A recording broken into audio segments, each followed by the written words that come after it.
کہ مل جل کے بیٹھے. سورہ بقرہ کی جو یہ آیت زیر بحث ہے، اس میں اللہ نے تقوی کے حاصل کرنے کے لیے روزہ رکھنے کا حکم دیا. بہت بڑا سوال ہے کہ تقوی حاصل کیسے ہوتا ہے روزہ رکھنے سے. روزہ ایک عمل ہے، تقوی ایک وصف ہے. یہ وصف خاص روزے سے کیسے پیدا ہوتا ہے، یہ چیز سمجھ میں آ گئی تو مضمون سمجھ میں آ جاتا. پہلے آپ لفظوں کو دیکھیں. یا ایھا الذین آمنوا، اے وہ لوگ جو ایمان لے آئے ہو. کتبہ لکھ دیے گئے، کتبہ بمعنی فرض، فرض کر دیے گئے. علیکم تم پر، الصیام روزے، کما جیسا کہ کتبہ لکھ دیے گئے، علی الذین من قبلکم ان لوگوں پر جو تم سے پہلے گزرے. یہودیوں پر روزے تھے، عیسائیوں پر تھے. آدم سے لے کر ایدم روزے ہیں، لیکن ان کے دن، ان کی مقدار، ان کی تعداد میں فرق رہا، لیکن روزے سب پہ تھے. یہ روزہ جس کا ترجمہ ہم نے سیام سے لیا ہے. سیام عربی لفظ ہے، صوم اس کا واحد ہے، سیام جمع ہے. عربی میں اس کو سیام اور صوم کہتے ہیں. اس کا ترجمہ اردو میں روزہ ہے. روزہ فارسی لفظ ہے، فارسی سے یہ لفظ لیا گیا ہے کیونکہ اردو زبان میں سیام کا ترجمہ کرنے کے لیے کوئی اور لفظ نہیں ہے. روزہ یعنی ملی تو روزی نہیں تو روزہ، یہ مطلب ہے. یہ محاورہ جو اردو میں استعمال ہے، ملی تو روزی نہیں تو روزہ، یعنی روزی ہے تو روزہ کھل گیا اور روزی نہیں ہے تو روزہ رہ گیا. تو یہ فارسی کا لفظ ہے. عربی میں اس کے لیے لفظ صوم اور سیام آتا ہے. صوم کے معنی آتے ہیں امساک، رک جانا، اپنے آپ کو روک لینا، کھانے سے، پینے سے، جنسی خواہش پوری کرنے سے اپنے آپ کو روک لینا، یہ سیام ہے. یہ ترجمہ ہمیں مجبوراً کرنا پڑتا ہے، سیام مانے روزہ، کیونکہ اردو میں روزی مشہور ہے، اسی سے ترجمہ کر دیا گیا ہے، ورنہ اردو میں کوئی لفظ نہیں ہے. روزہ فارسی لفظ ہے. آج نیت کیا ہے میں نے روزہ رکھنے، تو بصوم غد نویت. صوم کے معنی امساک، رک جانا. بندہ کس سے رک گیا؟ کھانے سے، حالانکہ کھانے کی طلب ہے. پینے سے، حالانکہ پینے کی طلب ہے. خواہشات سے، حالانکہ خواہشات کی طلب ہے. خواہشات کے باوجود ان سے رک جانا، یہ ٹریننگ کا نام روزہ ہے اور تقوی اسی کا نام ہے. تقوی کسے کہتے ہیں؟ تقوی کہتے ہیں اپنے آپ کو روک لینا خدا کا حکم ٹوٹنے سے. خدا کا حکم ٹوٹتا ہوا نظر آئے تو وہاں اپنے کو روک لینا، خدا کا حکم نہ ٹوٹنے دینا، یہ تقوی ہے. تو روزے سے تقوی کیسے حاصل ہوتا ہے؟ روزے میں روزانہ، بقول ہمارے ذاکر صاحب کے روزی رکھی ہے، ہاتھ رکا ہوا ہے، کھانا نہیں کھا رہا. دسترخوان پہ نعمتیں چنی ہیں، ابھی 5 منٹ باقی ہے غروب آفتاب کو، ہاتھ رکا ہے. کیوں نہیں چلا رہا ہے؟ کیونکہ اپنے آپ کو اس نے روکا ہے. ابھی حکم خدا کا نہیں ہوا ہے، کھانے کا ابھی وقت نہیں ہوا ہے، کھانے کی اجازت نہیں ملی. اس طریقے سے اپنے آپ کو حلال چیز سے بھی روکنے کی عادت پڑ گئی. پورا 1 مہینہ. تو جو بندہ 1 مہینہ حلال رزق نہیں کھا رہا ہے، حلال طیب پانی نہیں پی رہا ہے، حلال بیوی سے استفادہ نہیں کر رہا ہے، صرف اس لیے کہ اللہ نے روکا ہے، تو جو بندہ 1 مہینہ حلال سے رکا ہے اللہ کے خاطر، بھلا وہ 11 مہینہ اللہ کے خاطر حرام سے رکنے میں کیا مشکل ہے اس کے لیے؟ یہ تقوی ہے. تقوی ایسے پیدا ہوتا ہے. اسی واسطے اللہ فرماتے ہیں کہ تم کو روزہ رکھنے سے تقوی حاصل ہوگا. تم پر روزے جو فرض کیے گئے ہیں یہ کوئی مشقت نہیں ہے. آج بہت سے لوگ کہتے ہیں ایسا کرنے سے راشن کی قلت کا علاج کیا گیا ہے، کھانا کم نہ پڑ جائے تاکہ بیلنس ہو جائے. نہ جانے کیا کیا باتیں کی گئی. روزہ حقیقت میں بدن کی زکوٰۃ ہے، روزہ تقوی کا ذریعہ ہے، روزہ اللہ کی اطاعت کا نمونہ ہے، روزہ اس بات کی علامت ہے کہ آپ اپنے اوپر ایک حاکم تسلیم کرتے ہیں۔ روزے میں غم گساری اور فقیروں کے ساتھ موانست پیدا ہوتی ہے کہ ہم ایک دن بھوکے رہے تو ہماری یہ حالت ہو گئی، جو لوگ ہمیشہ بھوکے رہتے ہیں مل گیا تو کھا لیا، ان کی کیا حالت ہوتی ہوگی؟ غم گساری پیدا ہوتی ہے، انسانیت پیدا ہوتی ہے، انسانوں کا درد معلوم ہوتا ہے۔ تو اللہ فرماتے ہیں کہ تم پر روزے فرض کیے گئے ہیں جیسا کہ سابقہ لوگوں پر فرض کیے گئے تھے، تاکہ تم میں تقوی پیدا ہو۔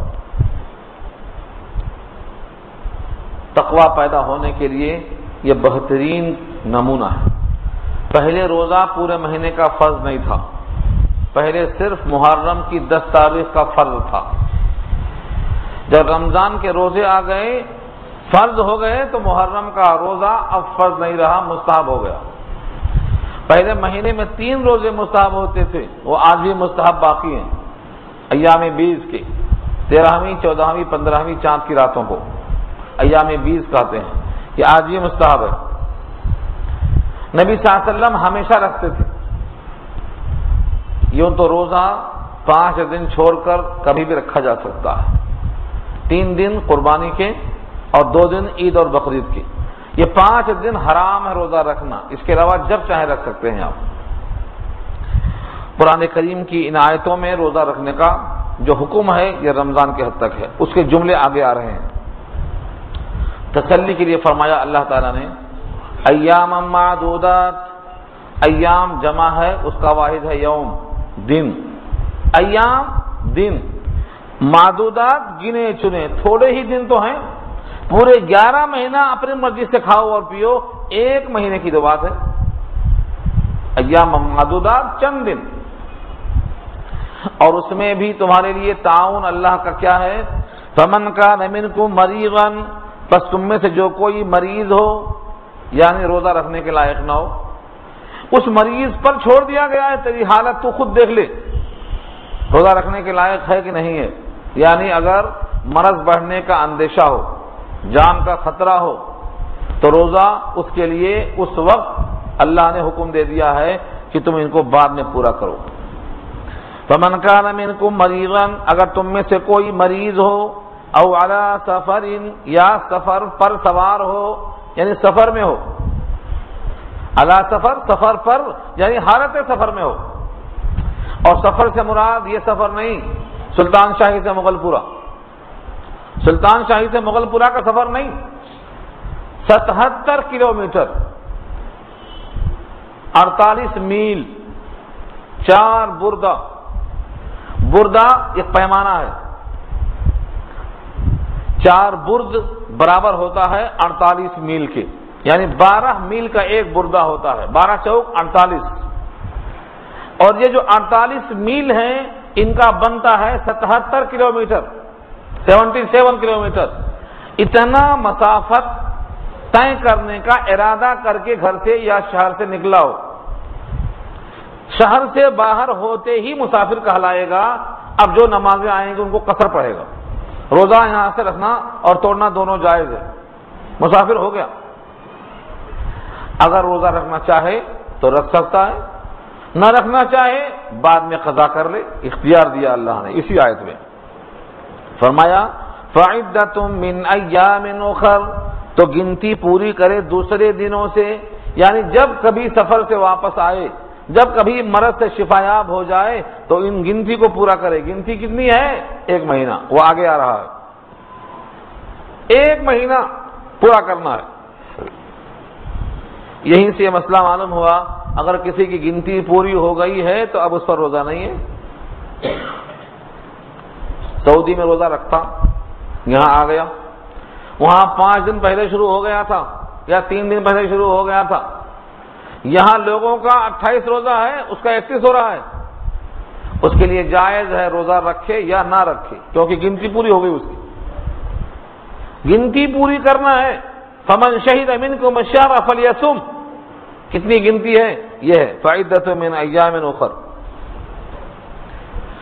وَعَلَى الَّذِينَ يُطِيقُونَهُ فِدْيَةٌ طَعَامُ مِسْكِينٍ، یہ آیت دو مفہوم کے اعتبار سے ذرا مشکل ہے۔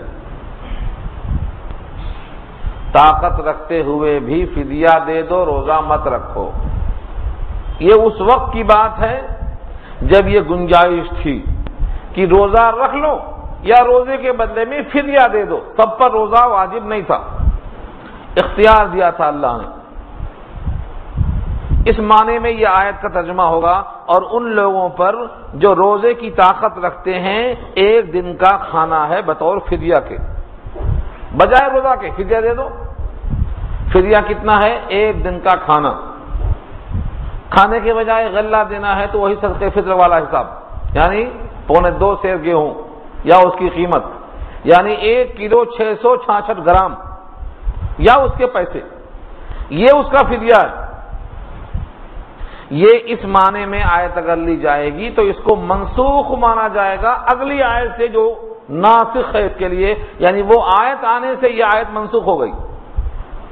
ایک قول یہ ہے مفسرین کا کہ فدیہ کی طاقت ہے، روزے کی بھی طاقت ہے، چاہے فدیہ دے چاہے روزہ رکھے، اختیار۔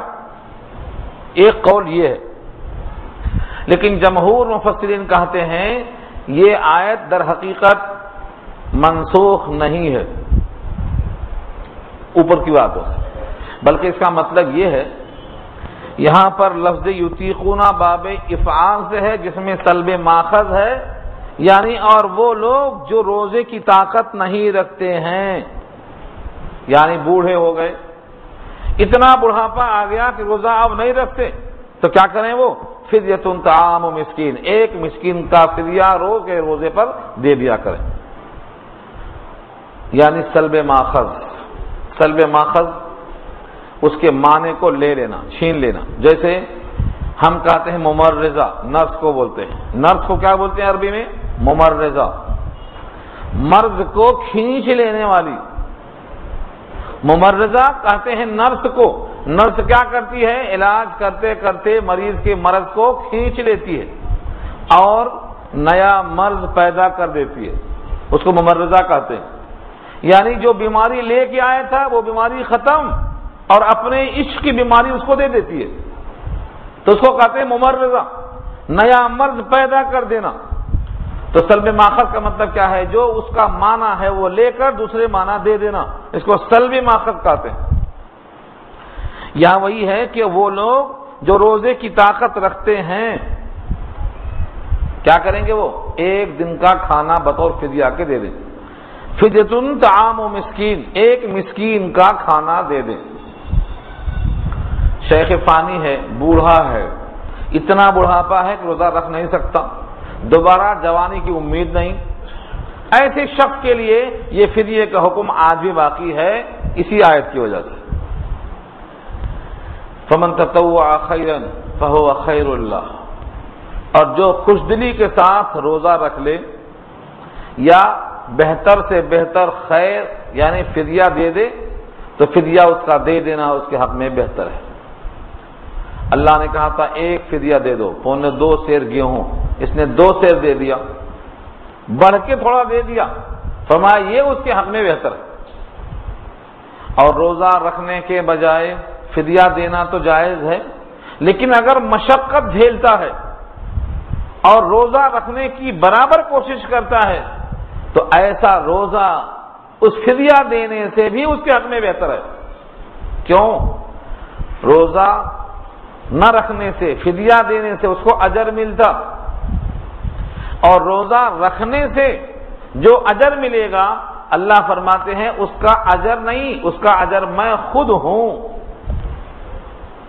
اجر نہیں دوں گا، اس کا اجر میں خود بن جاؤں گا، کیونکہ وہ حدیث آپ نے پڑھا ہوگا، الصوم لی وانا اجزی بہ، الصوم لی وانا اجزا بہ، دونوں طرح پڑھا گیا ہے اس کو۔ روزہ میرے لیے ہے، اس کا بدلہ میں خود دوں گا، مگر فدیے کا بدلہ میں خود دوں گا نہیں، فرشتے دیں گے۔ روزہ میرے لیے ہے، اس کا بدلہ میں خود دوں گا، اللہ دیں گے تو کتنا دیں گے؟ اور ایک ترجمہ کیا ہے شارحین نے الصوم لی وانا اجزا بہ، روزہ میرے لیے ہے، اس کا بدلہ میں خود دیا جاؤں گا، مطلب میں روزے دار کو مل جاؤں گا۔ اس لیے وَأَن تَصُومُوا خَيْرٌ لَكُمْ، تمہارا روزہ رکھ لینا تمہارے حق میں بہتر ہے فدیہ دینے کے مقابلے میں، فدیہ دینے سے روزہ رکھنا بہتر ہے۔ ہمارے والد محترم صاحب کم سے کم 90 سال کے ہیں، چلنے پھرنے کی طاقت نہیں ہے، بستر پہ ہیں، نمازیں بھی گھر میں پڑھ رہے ہیں، لیکن آج بھی ان سے کہا جاتا ہے روزہ توڑ کے فدیہ دے دو تو بولتے نہیں، ڈر لگتا۔ اس حالت میں بھی فدیہ دینے میں بھی ڈر لگتا ہے، روزہ رکھیں گے چاہے اسی میں جان چلی جائے، کسی کی سنتے نہیں۔ تو روزہ یہ مشقت آدمی کب جھیلتا ہے؟ جب اس کو اجر ملنے کی امید ہو کہ اس کے بدلے میں مجھے اللہ خود ملیں گے۔ پہلے زمانے کے لوگ جفاکش ہوتے تھے، محنتی ہوتے تھے، آج ذرا بہانہ ملا توڑ دیتے، پھر اس کے بعد قضا کرنے کی توفیق نہیں ہوتی۔ عورتوں کے لیے اللہ نے قضا رکھا ہے، نمازوں کی قضا تو معاف رکھا ہے ایام حیض کے، لیکن روزے کی قضا ہے۔ روزہ چھوٹ گیا تو اس کی قضا اگر نہ رکھیں گے تو ہر روزے کے بدلے میں مواخذہ ہے، معافی نہیں ہے۔ تو فدیہ دینا جائز ہے کس کے لیے؟ شیخ فانی کے لیے جو بالکل قریب المرگ ہے، ان کے لیے فدیہ دینا جائز، لیکن ان کے حق میں بھی روزہ رکھ لینا فدیہ دینے سے بہتر ہے۔ اب کوئی طاقتور ہے پھر بھی چاہتا ہے فدیہ دے دوں، اب درست نہیں ہے، وہ منسوخ۔ کون سی آیت سے منسوخ ہے؟ اس کے بعد کی آیت ابھی آ رہی ہے، اسی صفحے میں آ رہی ہے۔ اللہ فرماتے ہیں تمہارا روزہ رکھنا بہتر ہے ان کنتم تعلمون، اگر تم جانتے ہو کہ روزے کی فضیلت کیا ہے، کہ روزے کا بدلہ کیا ہے۔ روزے کا بدلہ خود وہ ذات ہے جس کی خاطر روزہ رکھا گیا ہے۔ اب روزے میں کچھ باتیں ایسی ہیں، بہت طویل بحث ہو جائے گی اگر میں روزے کے فضائل پر گیا، یہ آیت ہی رہ جائے گی، لیکن چند باتیں بتا دوں۔ روزہ ڈھال ہے جہنم کے عذاب سے، لیکن جب تک یہ پھاڑ نہ دیا جائے۔ صحابہ نے کہا روزہ پھٹتا بھی ہے؟ ہاں پھٹ جاتا ہے۔ الصوم جنہ ما لم یخرقها، جب تک پھٹ نہ جائے۔ صحابہ نے پوچھا روزہ پھٹتا بھی ہے؟ فرمایا ہاں۔ کیسے پھٹتا ہے؟ تو کہا غیبت سے، تہمت سے، جھوٹ سے، زبان کے غلط استعمال سے روزہ ٹوٹ جاتا ہے۔ یعنی روزہ جو ڈھال بن رہا تھا اب وہ پھٹ جائے گا، فرض ذمہ سے ساقط ہو جائے گا، لیکن اب ڈھال بننے کے لائق نہیں رہے گا۔ آج بیشتر روزے دار روزہ کاٹنے کے لیے ہوٹلوں میں بیٹھ جاتے ہیں، روزہ کاٹنے کے لیے گپ شپ میں لگ جاتے ہیں، روزہ نہیں کٹ رہا ہے لہذا بیٹھ کے ان کی چلتی ہے غیبت۔ الغیبت اشد من الزنا، غیبت کرنا زنا سے زیادہ شدید گناہ ہے، اور روزہ رکھا ہے زنا نہیں کرے گا، زنا تو بہت دور کی بات ہے، حلال استعمال بھی نہیں کرے گا، تو پھر غیبت کرنے کا گناہ اس سے بڑھ کر ہے۔ کیسے ہو رہا ہے یہ؟ کیوں ہو رہا ہے یہ؟ حقیقت یہ ہے کہ بندہ اس کا ادراک نہیں کرتا کہ ہم زبان سے کیا بول رہے ہیں۔ اللہ تعالیٰ سے یہ دعا کرنا کہ ہماری زبان آپ کے حکم کے تابع ہو کر چلے، اپنی مرضی سے نہ چلے۔ جو بندہ زبان پہ اپنے قابو پاتا ہے وہ اپنے نفس پر قابو پاتا ہے، اور جس کا نفس قابو میں آ گیا ہے وہ انشاءاللہ بخشا جائے گا۔ تو دوسری بات، روزہ کب رکھنا ہے، کتنے دن رکھنا ہے، روزے کی فضیلت کیا ہے، روزے کا مقصد کیا ہے، روزہ رمضان ہی میں کیوں ہے؟ اللہ فرماتے ہیں شہر رمضان الذی انزل فیہ القرآن، رمضان کا مہینہ جس میں قرآن نازل کیا گیا۔ اللہ نے تعارف کرا دیا، رمضان کا مہینہ وہ مہینہ ہے جس میں قرآن نازل کیا گیا۔ قرآن نازل کیا گیا یہ پہلا تعارف ہے، اور قرآن کی یہ خوبی معلوم ہے کہ جہاں پہنچتا ہے وہ قرآن فضیلت پیدا کر دیتا ہے۔ رمضان میں پیدا ہوا، نازل ہوا، تو سارے مہینوں سے رمضان کا مہینہ افضل ہو گیا۔ بعض لوگوں کو نہیں معلوم ہے وہ رمضان کے مہینے کی افضلیت کے بجائے کسی اور مہینے کی افضلیت کا ڈنگا بجا رہے ہیں. وہ ان کی مرضی ہے، کون سی آیت ہے نہیں معلوم. قرآن کریم میں تو یہی کہا ہے اللہ نے کہ شب قدر رمضان میں آئی، ساری آسمانی کتابیں رمضان میں آئیں، اور رمضان کا مہینہ اس لیے کہ اس میں قرآن نازل ہوا ہے، اور قرآن جو نازل ہوا ہے وہ شب قدر میں آیا ہے، اور وہ 1000 مہینے سے بہتر رات ہے. جو رات 1000 مہینے سے بہتر ہو نص قطعی میں سورہ قدر کی آیت میں.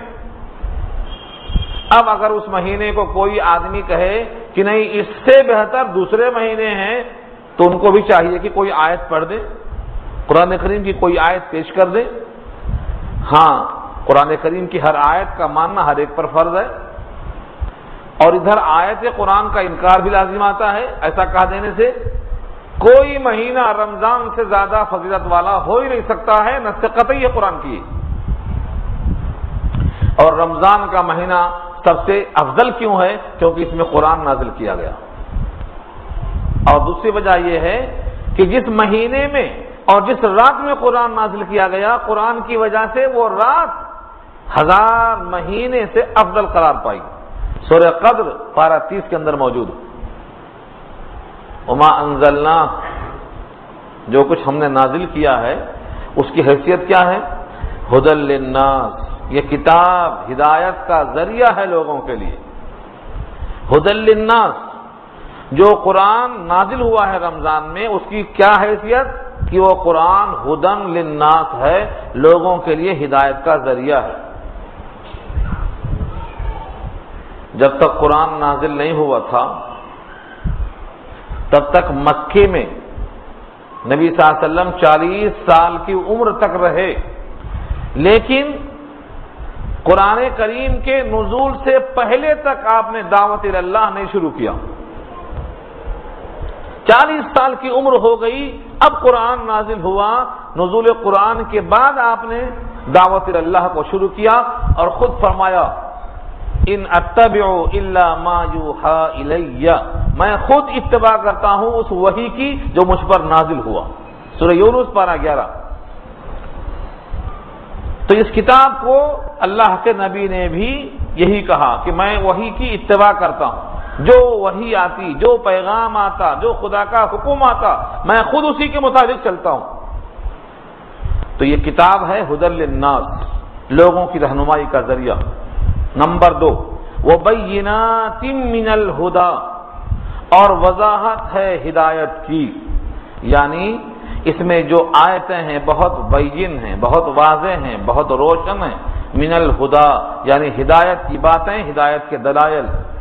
نمبر 3، والفرقان، قرآن کریم کا دوسرا نام فرقان بھی ہے، یعنی حق اور باطل میں فرق کرنے والی کتاب. سنا فرقان کسے کہتے ہیں؟ فرقان مانے فرق کرنے والی کتاب. کس کے درمیان؟ حق اور باطل کے درمیان. یہ ترجمہ کس کا ہے؟ فرقان کا. یہ قرآن کی خوبی قرآن بیان کر رہا ہے. یعنی اگر آپ کو جاننا ہے کہ حق کیا ہے اور باطل کیا ہے، تو یہ قرآن ترازو کی طرح تول کر رکھ دیتا. تول لو اس کے اوپر. آپ کو شبہ ہے، آپ نے 5 روپے دیا اور 1 کلو تورئی لیا، برابر ہے کہ نہیں ہے؟ تو کیا کرتے آپ؟ ترازو پہ رکھ کے تولتے. یہ قرآن حق اور باطل کی ترازو ہے. یہ ترجمہ کس کا ہے؟ فرقان کا ہے. کسی کو معلوم کرنا ہے کہ حق کیا ہے اور باطل کیا ہے، تو ان کی تمام باتوں کی کسوٹی قرآن کریم ہے. یہ ہے فرقان کا ترجمہ. فرقان کہتے ہیں الفارق بین الحق والباطل. خود سورہ فرقان اس سورت کا نام ہے. وہاں اللہ نے فرمایا تبارک الذی نزل الفرقان علی عبدہ لیکون للعالمین نذیرا. بابرکت ہے وہ ذات جس نے اپنے بندے پر فرقان نازل کیا تاکہ وہ بندہ سارے جہان کے واسطے نذیر بن جائے. تو فرقان یہ کتاب ہے، واضح دلائل یہ کتاب ہے، ذریعہ ہدایت یہ کتاب ہے. لہذا جب اس مہینے میں یہ کتاب نازل کی گئی اتنی فضیلت والی، تو اس مہینے کا احترام تمہیں کیسے کرنا ہے؟ فمن شہد منکم الشہر فلیصم. اس سے روزے کی فرضیت آئی. جو تم میں سے پائے اس مہینے کو یعنی رمضان کے مہینے کو چاہیے کہ وہ روزہ رکھے اس مہینے میں. جو پیچھے آیت تھی طاقت کے باوجود فدیہ دے، طاقت کے باوجود فدیہ دے روزہ نہ رکھے، وہ جملہ اسی جملے سے کینسل ہوا ہے، وہ منسوخ ہے، یہ ناسخ ہے. تم میں سے جو شخص رمضان کا مہینہ پائے چاہیے کہ وہ روزہ رکھے. ومن کان مریضا او علی سفر، دیکھا آپ نے اسی جملے کو دہرایا پھر تاکہ کسی کو شبہ نہ ہو جائے کہ چاہے تو فدیہ دے چاہے تو روزہ رکھے. نہیں، وہ حکم کینسل ہے، اب نیا حکم آیا ہے کہ مہینہ ملے تو روزہ رکھنا ہی رکھنا ہے. ہاں، اس سے استثناء اب بھی ہے، اگر کوئی مریض ہے او علی سفر یا سفر کی حالت پر ہے فعدۃ من ایام اخر، تو گنتی پوری کر لے دوسرے دنوں سے. جب صحت مل جائے، جب سفر سے لوٹ کے آ جائے گنتی پوری کر لے. یرید اللہ بکم اليسر ولا یرید بکم العسر، اللہ ارادہ کرتے ہیں تمہارے ساتھ آسانی کا اور نہیں چاہتے ہیں تم پر تنگی. دیکھا، اللہ ہو کر، غنی ہو کر، خالق ہو کر، مالک ہو کر ہماری اتنی ہمدردی ہے، فرمایا تم پر اللہ تنگی نہیں چاہتے، تم پر اللہ آسانی چاہتے. دیکھا آپ نے، بڑوں کو چاہیے کہ چھوٹوں کا ایسا خیال کرے، ہر بڑے کو چاہیے کہ اپنے چھوٹوں کا ایسا خیال کرے. اللہ فرماتے ہیں اللہ تم پر تنگی نہیں چاہتے، تم پر آسانی چاہتے. کہیں تم سوچیں گے کہ روزہ تم پر تنگی کے لیے ہے. کسی حال میں روزہ رکھنا اگر یہ حکم ہوتا تو تنگی ہوتی، لیکن مسافر کو، مریض کو، حائضہ کو، نفسا کو، حمل والی کو، دودھ پلانے والی کو، آگے سب آ رہا ہے، ان سب کو مستثنیٰ کر دیا اللہ نے. تم چاہے تو روزہ رکھو، چاہے تو ان دنوں کو گن کے رکھ لو، بعد میں پوری کر لو. یہ کس لیے ہے؟ امت پہ آسانی کے لیے ہے. اللہ تم پر آسانیاں چاہتے ہیں، تنگی نہیں چاہتے.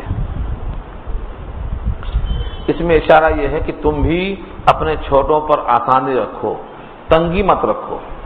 اور حدیث پاک یاد ہو گئی تو بہت لطف آئے گا آپ کو کہ جو شخص ہم میں سے ہمارے بڑوں کا اکرام نہ کرے اور ہمارے چھوٹوں پر شفقت نہ کرے وہ ہم میں سے ہے ہی نہیں. فرمایا من لم یرحم صغیرنا، من لم یرحم صغیرنا ولم یعقر کبیرنا فلیس منا، جو ہمارے چھوٹوں پر رحم نہ کرے اور جو ہمارے بڑوں کا اکرام نہ کرے وہ ہم میں سے نہیں. یہاں اللہ نے واضح کر دیا اللہ تم پر آسانی چاہتے ہیں، اللہ تم پر تنگی نہیں چاہتے. اور کیا مقصد ہے؟ وَلِتُكْمِلُوا الْعِدَّةَ، تاکہ تم گنتی پوری کرو. اللہ چاہتے ہیں کہ تم گنتی پوری کرو، یعنی رمضان کا مہینہ اگر 29 کا ہے تو 29 اور 30 کا ہے تو 30، اس مہینے کو تمہیں پورا کرنا ہے. 28 نہیں ہو سکتا اور 31 نہیں ہو سکتا، 29 یا 30 بس دو ہی ہو سکتا ہے. ایک بار نبی صلی اللہ علیہ وسلم نے قسم کھائی تھی، بالا خانے پر جا کر بیٹھ گئے تھے کہ میں نیچے عورتوں کے پاس نہیں آؤں گا پورا 1 مہینہ. یہ حدیث بخاری میں ہے، ایلا کے بیان میں قسم کھا لیا میں عورتوں کے پاس 1 مہینہ نہیں آؤں گا. اس کی وجہ کیا ہے کہ پاؤں میں موچ آ گیا تھا، کچھ خفگی بھی تھی، کچھ نمونہ بتانا تھا. جب 29 دن گزر گئے تو آپ نے تشریف لے چلے آئے. ایک خاتون نے سوال کیا اللہ کے نبی آپ نے تو کہا تھا کہ ہم 1 مہینہ نیچے نہیں آئیں گے اور آپ تشریف لے آئے. فرمایا کبھی مہینہ 29 کا ہوتا ہے، کبھی 30 کا ہوتا ہے، یہ مہینہ 29 کا. کبھی بھی مہینہ 31 کا نہیں ہوگا، 28 کا نہیں ہوگا. انگریزی میں ہوتا ہوگا 28 کا. لیپ ایئر آئے، جب لیپ ایئر نہیں آیا تو وہاں بھی 29 ہے. کبھی لیپ ایئر آ گیا تو 28 کا ہو سکتا ہے، ورنہ مہینہ کم سے کم 29 کا ہوگا یا پھر 30 کا ہوگا. یہ گنتی پوری کرنا، یہیں سے معلوم ہوا کہ گنتی جب پوری کرنا ہے اور کسی کا روزہ 30 ہو گیا اور سعودی سے آیا ہے یا امریکہ سے جانا والا ہے، کہیں بھی جائے دنیا میں، 30 کے بعد اس کو اختیار ہے روزہ رکھے یا نہ رکھے. لیکن احتراماً روزہ داروں کے سامنے کھانا پینا چلنا پھرنا کھانے کا ماحول بنانا مکروہ ہے. اس کو چاہیے کہ روزے کا نہیں روزے داروں کا احترام کرے. اللہ فرماتے ہیں وَلِتُكَبِّرُوا اللَّهَ عَلَى مَا هَدَاكُمْ، تاکہ تم اللہ کی کبریائی بیان کرو اس بات پر کہ تم کو اللہ نے رہنمائی کی، تم کو توفیق دیا. اللہ نے تم کو ایک مسئلہ بتا کر روزے کے بارے میں تم کو رہنمائی کیا، تم اس پر اللہ تعالیٰ کی کبریائی کو بیان کرو کہ یہ روزہ اگر چھوٹ جائے تو بعد میں قضا کر لو تاکہ تمہاری گنتی پوری ہو جائے اور تمہارا اجر مختص ہو جائے. وَلَعَلَّكُمْ تَشْكُرُونَ، اور تاکہ تم شکر گزار بندے بن جاؤ. جیسا مال کی زکوٰۃ دے کر مزکا مال، ایسے ہی جسم کی زکوٰۃ دے کر مزکا جسم، وہ جسم جہنم میں کیسے جائے گا جس نے اپنے جسم کی زکوٰۃ دے دی ہو. اور جو انسان حلال مال کو نہیں کھاتا ہے اللہ کے حکم سے، بھلا وہ بندہ حرام مال کھا کر اپنے جسم کو کیسے پال سکتا ہے؟ اس لیے روزے کے اندر اللہ کی طرف سے یہ وعدہ ہے تاکہ تم شکر گزار بندے بن جاؤ. یہاں سے ایک سوال کا جواب دیا ہے. بعض لوگ کہتے ہیں اللہ تو عرش پہ بیٹھے ہیں، دنیا اللہ سے خالی ہے، اگر ہم روزہ رکھیں نہ رکھیں تو کیسے معلوم ہوگا اللہ کہاں ہے؟ اللہ تعالیٰ کی ذات کہاں ہے؟ ان کا گھر تو بیت اللہ میں ہے. ایسے تمام سوالوں کا ایک جواب دیا ہے اللہ نے. جب میرے بندے مجھ سے پوچھیں کہ میں کہاں ہوں تو ان سے کہہ دو میں تمہارے قریب ہوں. ہاں، میں عرش پہ ہوں تب بھی تمہارے قریب ہوں، میرا گھر بیت اللہ ہے تب بھی تمہارے قریب میں ہوں، میں نظر نہیں آتا ہوں تب بھی تمہارے قریب میں ہوں. تم مجھے نظر نہیں آتے ہو، میں تم کو دیکھتا ہوں. تم مجھے نظر آتے ہو، تم میری آنکھوں میں ہو، تمہارا ایک ایک عمل میں دیکھ رہا ہوں. تم اگر مجھے نہیں دیکھتے ہو تو کیا ہوا؟ جب بندے میرے مجھ سے پوچھیں وَإِذَا سَأَلَكَ، اور جب آپ سے سوال کریں، آپ سے مراد نبی صلی اللہ علیہ وسلم، وَإِذَا سَأَلَكَ عِبَادِي، جب میرے عباد میرے بندے آپ سے پوچھیں، کیا پوچھیں؟ انی، میرے بارے میں. انی، عین نون زبر ان کے معنی کسی کے بارے میں پوچھنا. انی، میرے بارے میں جب پوچھیں میرے بندے آپ سے، فإنی قریب، تو بے شک میں قریب ہوں. یہاں تو اتنا ہی کہا. ایک مقام پہ فرمایا سورہ ہجر میں، نبئ عبادی، خبر دے دو میرے بندوں کو، انی انا الغفور الرحیم، میرے بارے میں کہ میں غفور الرحیم بھی ہوں. یہاں فرمایا جب بندے پوچھیں میرے بارے میں کہ میں کہاں ہوں تو ان سے کہا دو فإنی قریب، میں بہت قریب ہوں. اجیب دعوت الداعی، میں قبول کرتا ہوں پکارنے والے کی پکار، اذا دعان، جب پکارے. دیکھا آپ نے، ہم میں سے ہر شخص کیا کرتا ہے؟ بھائی ملنا ہے تو 4 بجے آنا، میرا ملنے کا ٹائم 9 سے 12 ہے. اللہ ہو کر فرماتے ہیں جب پکارے میں حاضر. سوچا آپ نے کبھی؟ یہ صفت اللہ کی اپناؤ. آج لوگ کہتے ہیں نہیں ہمارے ٹائم پہ آؤ. یہ ہے تعلی اور یہ ہے نازیبہ فخر. ہاں یہ بول سکتا ہے کہ بھائی میں مجبور ہوں، تھک جاتا ہوں، مجھ پہ تھوڑا رحم کھاؤ، میں اس ٹائم پہ آرام کرنا چاہتا ہوں، تو چلتا درست ہے، یہ معذرت درست ہے. لیکن غرور کے ساتھ، تعلی کے ساتھ کہ مجھ سے ملنا ہے تو اتنے بجے آؤ، یہ تعلی ہے. اللہ کی ذات غنی ہے، بے نیاز ہے، لیکن کیا فرمایا؟ اذا دعان، جب کبھی پکارو. اجیب دعوت الداع، پکارنے والے کی پکار پر میں لبیک کہتا ہوں جب بھی پکارو. اب تمہیں کیا کرنا چاہیے؟ اللہ جب ایسے ہیں کہ جب پکارنے والا پکارتا ہے تو وہ سنتے ہیں، متوجہ ہوتے ہیں، تمہیں کیا کرنا چاہیے؟ اللہ خود فرماتے ہیں فَلْيَسْتَجِيبُوا لِي، تو چاہیے کہ میری بات بھی بندے قبول کریں، میری بات کو قبول کریں. تم پکارے تو میں حاضر اور میں پکروایا تو تم غیر حاضر، یہ کون سا انصاف ہے؟ ہر مؤذن میری طرف سے پکارتا ہے حی علی الصلاۃ، آ جاؤ، تم نہیں آتے، مطلب کیا ہوا؟ ہم نے ندا کی اور تم آئے نہیں. ابراہیم نے آواز کی تم حج فرض ہو گیا تمہارے اوپر، تم وہاں پہنچے نہیں، حاجی پر حج فرض ہو گیا، وہ نہیں جا رہا ہے تو وہ بھی غیر حاضر لکھا جائے گا۔ ہم نے بلایا تھا، تم حج میں نہیں آئے، تم پر حج فرض تھا۔ اور 5 وقت کی نماز جب اذان ہوتی ہے، جو آ سکتا ہے نہیں آتا ہے تو وہ بھی غیر حاضر ہے، لکھا جائے گا۔ اللہ فرماتے ہیں جب پکارنے والا پکارتا ہے تو میں قبول کرتا ہوں اس کی پکار کو، تو بندے میری قبول کرنا چاہیے۔ فَلْيَسْتَجِيبُوا لِي، چاہیے کہ بندے میری بات قبول کریں۔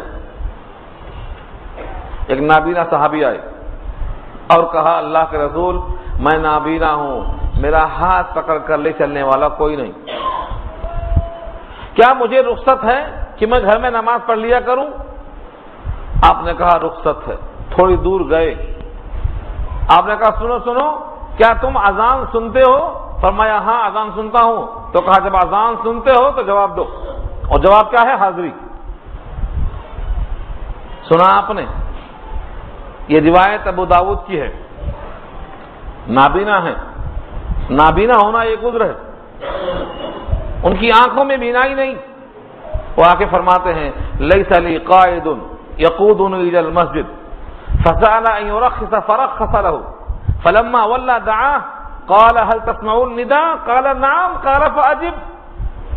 اگر آواز سنتے ہو تو جواب دینا ہے۔ سوچو نابینا سے یہ سلوک اتنی اہمیت ہے، تو جب اللہ پکاریں تو بندوں کو بھی لبیک کہنا چاہیے۔ یہ ہے فَلْيَسْتَجِيبُوا لِي وَلْيُؤْمِنُوا بِي، اور مجھ پر ایمان لائیں، میری بات کا یقین کریں، لَعَلَّهُمْ يَرْشُدُونَ، شاید کہ وہ مرشد بن جائیں۔ ہاں، یرشدون مانے رشد مانے نیک بخت ہو جائیں، خوش بخت ہو جائیں، نصیبہ ان کا بن جائے۔ یرشدون رشد و ہدایت کے معنی نیک بختی کا راستہ ان کو مل جائے۔ تو 2 باتیں ہو گئیں، اللہ ہماری پکار پر فوراً متوجہ ہوتے ہیں، یہ ثابت ہوا۔ اخلاقاً جب اللہ پکارے تو ہم کو متوجہ ہونا چاہیے، یہ ثابت ہوا۔ اور جو بندہ پکارنے پر حاضر نہیں ہوگا وہ غیر حاضر لکھا جائے گا، چاہے وہ پکار حج کی ہو واجب کی شکل میں، چاہے وہ پکار نماز کی ہو اذان کی شکل میں، چاہے وہ پکار دعوت رجوع الی القرآن ہو قرآن کی شکل میں، آپ کو اخلاقاً قبول کرنا پڑے گا۔ اب یہاں سے آیت نمبر 187، یہ بہت بڑی آیت ہے۔ اس آیت میں اعتکاف کے مسائل، سحری کے مسائل تفصیل سے بیان کیا اللہ تعالیٰ نے۔ ایک واقعہ نقل کیا ہے کہ پہلے زمانے میں جب یہ آیت نازل نہیں ہوئی تھی تو سحری کھانے کے بعد، آج بھی کھانا بند ہے لیکن اس وقت تک یہ حکم تھا کہ شام میں سونے سے پہلے چاہے کھانا کھا لو چاہے کچھ بھی کر لو، ایک بار سو گئے تو اب کچھ بھی کھا نہیں سکتے تھے، بیوی کے ساتھ ہم بستر بھی نہیں ہو سکتے تھے، منع تھا۔ یہ آیت آئی تو جواز پیدا ہوا، اس آیت نے آ کے نرمی پیدا کی، یہی قانون تھا۔ رمضان کی راتوں میں جو چاہے نہیں کر سکتے تھے، نیند لگنے سے پہلے تک سب جائز تھا، نیند لگنے کے بعد جائز نہیں تھا۔ رات میں کچھ لوگوں نے خیانت کی، یعنی اپنی بیوی کے ساتھ ہم بستر ہو گئے، صبح یہ آیت نازل ہوئی کہ اللہ تعالیٰ نے تمہارے لیے رمضان کی راتوں میں رفث کو یعنی حجاب بے حجاب ہونے کو حلال کر دیا، راتوں میں تمہاری خیانت سے اللہ واقف ہے، معاملے میں قانون میں نرمی پیدا کر دی۔ ایک واقعہ تو یہ ہے، اور دوسرا واقعہ یہ ہے کہ ایک صاحب تھکے ماندے آئے، افطاری کیا، نماز پڑھا، نماز پڑھنے کے بعد کھائیں گے سوچ کے ذرا لیٹے تو آنکھ لگ گئی، کھانا نہیں کھا سکے، اب کھانا منع تھا۔ صبح جب ہوئی تو نیا روزہ شروع ہو گیا، دوسرے دن بغیر روزے کے رہنا پڑا، ان کی حالت لڑکھڑا گئی۔ ان کو بھی اسی آیت میں معلوم ہوا اللہ تعالیٰ نے اجازت دے دی کہ اب راتوں میں کوئی پابندی نہیں ہے، راتوں میں ہر چیز حلال کر دی گئی اس آیت کے نزول کے ذات۔ تو یہ آیت نے دو راحتیں پہنچائیں، دو آیتیں، اس آیت میں دو نشانیاں اللہ کی، دو راحتیں، دو قانون کی تبدیلی، ایک راتوں میں بے حجاب ہونا، ایک رات بھر کھاتے رہنا۔ نتیجہ یہ ہے کہ لوگ رات بھر کھاتے رہتے ہیں۔ اگر پہلے کا قانون باقی ہوتا تو پورے آؤٹ ہوتے، ایک بھی پاس نہیں ہوتا امتحان میں۔ اللہ نے آسانی پیدا کی، اور آپ کو معلوم ہونا، میں نام نہیں بتاؤں گا کہ کنہوں نے رات میں یہ حرکت کی تھی تو صبح آیت نازل ہوئی۔ اتنا آپ کا ہوم ورک ہے، ڈھونڈ کے لاؤ کس صحابی کا یہ واقعہ ہے جس پر یہ آیت نازل ہوئی ہے۔ اتنا تو ہوم ورک کریں گے نا؟ نہیں کریں گے، سب پکا پکایا ملنا، کوئی کام نہیں کرنا۔ قرآن کریم کے ساتھ تھوڑا سا شغف رکھنا چاہیے، تھوڑا سا محنت جد و جہد کرنا چاہیے۔ ہاں ماشاءاللہ، دیکھو ہمارے پرانے شاگرد ہیں 5 سالہ، یہ وہاں کا درس سنے ہیں اصل میں، اس بات سے بتا دیے۔ دیکھو ہم نئے سے سوال کر رہے ہیں، نئے لوگوں کو بولنا چاہیے۔ دیکھیے ترجمہ، احل لکم، حلال کر دیا گیا تمہارے لیے، لیلۃ الصیام، رات رمضان کی راتوں میں، الرفث الی نسائکم، تمہاری عورتوں سے بے حجاب ہونا، ہن لباس لکم، وہ تمہارے واسطے لباس ہیں، وانتم لباس لہن، اور تم ان کے واسطے لباس ہو۔ لباس جسم کی ہر چیز چھپاتا ہے، سردی گرمی سے بچاتا ہے، اچھائی برائی کو ظاہر نہیں ہونے دیتا۔ الحمدللہ، اس طریقے سے لباس شوہر ہے بیوی کا، چاہیے کہ وہ اپنے تمام باتوں کو غیروں پر ظاہر نہ ہونے دیں۔ جو باتیں راز کی ہیں ان دونوں کے واسطے امانت ہے۔ علم اللہ، اللہ نے جان لیا، مطلب اللہ کو خبر ہے، اللہ کو معلوم ہو چکا، انکم کنتم تختانون انفسکم، کہ بے شک تم خیانت کرتے ہو اپنے آپ سے، یعنی حکم جو اللہ کا تھا اس کی خلاف ورزی رات کی تنہائی میں ہو گئی۔ فتاب علیکم، تم پر اللہ نے معافی کی، تاب علیکم توبہ قبول کرنا، وعفا عنکم، اور تم کو معاف کر دیا، فالآن، سو اب نیا حکم کیا آیا، باشروہن، ان سے مباشرت کر سکتے ہو، وابتغوا ما كتب اللہ لکم، اور تلاش کرو جو کچھ اللہ نے تمہارے واسطے فرض کیا ہے، یعنی اس ملنے مباشرت کرنے سے اولاد کو تلاش کرنے کی نیت ہو، صرف خواہشیں پوری کرنے کی نیت نہ ہو۔ وَكُلُوا وَاشْرَبُوا، اور کھاؤ اور پیو، کب تک کھاؤ اور پیو؟ سونے تک نہیں، اب کب تک کھاؤ اور پیو؟ حتیٰ، یہاں تک کہ یتبین لکم الخیط الابیض من الخیط الاسود، یہاں تک کہ ظاہر ہو جائے تمہارے واسطے سفید دھاگا کالے دھاگے سے۔ من الفجر، یا من الفجر کا ٹکڑا بعد میں نازل ہوا، یہ ٹکڑا بعد میں نازل ہوا، تو صحابہ میں سے بعض نے کیا سمجھا، ایک سفید دھاگا اور ایک کالا دھاگا سر کے نیچے رکھ لیا، دیکھتے گئے کھاتے گئے، جب تک دونوں میں فرق ظاہر نہ ہو جائے اندھیرے میں تب تک کھاتے گئے۔ اللہ نے کہا یہ یہاں پر دھاگا مراد نہیں ہے، صبح صادق اور صبح کاذب والا دھاگا مراد ہے۔ اس کی وضاحت کے لیے اللہ نے من الفجر کا اضافہ فرمایا۔ صحابہ کے سامنے جب ایسے موقع پر ایسی آیتیں اترتی تھیں تو پورا مسئلہ مستحضر ہوتا تھا، اس لیے ان کے عمل میں بڑی پختگی آتی تھی۔ ہم کو پتہ ہی نہیں کہ پہلے وہ حکم تھا، پھر یہ حکم آیا، پھر یہ بدلا، کیوں حکم؟ ہم نے تو صرف 6 رکعت 6 پارہ سنا، 20 پارہ سنا، 1 رکعت میں پورا کلام پاک سنا، تو کیا سمجھ میں آئے گا؟ ایسے سننے کی عادت پڑ گئی۔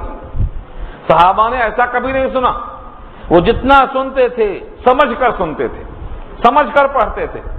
ایک صحابی کا نام بتا دو جس نے قرآن سمجھے بغیر پڑھا ہو، ایک صحابی کا نام بتا دو، نہیں ملے گا۔ ہمیں اگر مجبوری ہے کہ ہم بغیر سمجھے پڑھ رہے ہیں تو کچھ تو کوشش کرنا چاہیے، یا ہم مجبور ہیں ہم کوشش نہیں کریں گے؟ ہندوستان میں جتنا قرآن کریم پر محنت کی گئی ہے عالم عرب میں نہیں کی گئی اتنی محنت۔ کیا ہندوستان کے علماء پورے کے پورے عربی ہیں پیدائشی طور پر؟ نہیں، تفسیریں لکھنے والے پورے ہندوستان کے یہیں کے پیدا کیے ہوئے ہیں، ایک ایک لفظ کو اتنا محنت سے سیکھا ہے کہ قرآن کریم کے ایک ایک لفظ پر انہوں نے کوشش کی۔ تو یہ نہ عذر پیش نہیں کرنا کہ ہم تو عربی نہیں ہیں لہذا ہم بغیر سمجھے پڑھتے رہیں گے، ہم انڈین ہیں ہمارے واسطے گنجائش ہے، نہیں، ہر ایک پر سمجھنا ضروری ہے۔ اگر سمجھنے کی طاقت ہے، محنت ہم نہیں کر رہے ہیں تو مواخذہ ہوگا، پکڑ ہوگی، غفلت کا جرم لگے گا، ہم پر لازم ہے کہ ہم کوشش کریں۔ پھر فرمایا ثم اتم الصیام الی اللیل، پھر روزہ کو رکھو، پورا کرو روزہ رات تک، یعنی اب روزہ رکھو فجر کے بعد سے لے کر رات تک۔ رات سے مراد کیا ہے؟ طلوع شمس سے شروع ہوا تھا، غروب شمس تک رکھو، جب شفق احمر پورا کا پورا ڈوب جائے جب روزہ کھولنے کا حکم ہے۔ روزے میں جلدی کرو، یہ حکم ضرور ہے، لیکن اتنا جلدی نہ کرو کہ شبہ پیدا ہو جائے، جیسے ہمارے بعض لوگ کر رہے ہیں، آج 5 منٹ میں بےتاب ہو جا رہے ہیں، پہلے کھول دے رہے ہیں 5 منٹ۔ جلدی کرنے کا مطلب پہلے کھولنا نہیں ہے، پورا سورج غروب ہو جائے تب کھولنا ہے۔ پورا سورج غروب نہیں ہوا تو روزہ آپ کا چلا جائے گا۔ اس طرح سے یہاں اللہ نے کیا کہا؟ روزے کو پورا کرو، کب تک؟ دن ڈوبنے تک نہیں کہا، الی اللیل کہا، الی اللیل، جب رات شروع ہو جائے۔ اور رات شروع کب ہوتی ہے؟ جب سورج پورا ڈوب جائے۔ لہذا جو 5 منٹ پہلے کر لیتے ہیں حدیث کی بنیاد پر، ان کو چاہیے کہ اس آیت پر نگاہ ڈالیں، یہاں اللہ نے الی غروب الشمس نہیں کہا، الی اللیل کہا ہے، رات شروع ہونے تک۔ رات کب ہوتی ہے؟ جب رات کی صفات ظاہر ہوں، یعنی تاریکی شروع ہو جائے۔ اس لیے 5 منٹ میں روزہ خراب نہیں کرنا چاہیے۔ وَلَا تُبَاشِرُوهُنَّ وَأَنْتُمْ عَاكِفُونَ فِي الْمَسَاجِدِ، اور مباشرت مت کرو اس حال میں کہ تم مسجدوں میں اعتکاف کیے ہوئے ہو، یعنی مباشرت جائز ہے، لیکن جو معتکف ہے مسجد کے اندر اس کو حالت اعتکاف میں گنجائش نہیں ہے۔ تلک حدود اللہ، یہ اللہ کی حدیں ہیں۔ حدود یعنی اللہ نے اسے گھیر دیا، حدود کے معنی باؤنڈری وال، فلا تقربوها، اس کے قریب مت جاؤ۔ جو اللہ کے محارم اور اللہ کے منہیات ہیں یہ اللہ کے حدود ہیں، اللہ کے قانون کو توڑنا حدود اللہ کے خلاف جانا ہے۔ کذالک یبین اللہ آیاتہ، ایسے ہی اللہ بیان کرتے ہیں اپنی آیتیں تمہارے واسطے تاکہ تم متقی بن جاؤ، پرہیزگار بن جاؤ۔ اس متقی اور پرہیزگار بننے کے واسطے کیا فرمایا؟ یہ حدود کی پابندی۔ متقی کون؟ جو خدا کے احکام کی پابندی کرے، جو حدود اللہ کو نہ توڑے، وہ متقی ہے۔ ثابت ہو گیا؟ اب جو لوگ حدود اللہ کو توڑتے ہیں پھر بھی متقی بنتے ہیں، ان کا تقوی اس آیت میں آ کے بکھر جاتا ہے۔ اب اس کے بعد جو آخری آیت اس رکوع کی ہے یہ بہت طویل مضمون رکھتی ہے تو بہت مختصر اور جامع، لیکن اس آیت پر کلام آج نہیں ہوگا کیونکہ صرف 5 منٹ باقی ہے۔ اس آیت پر انشاءاللہ گفتگو آئندہ ہم کریں گے۔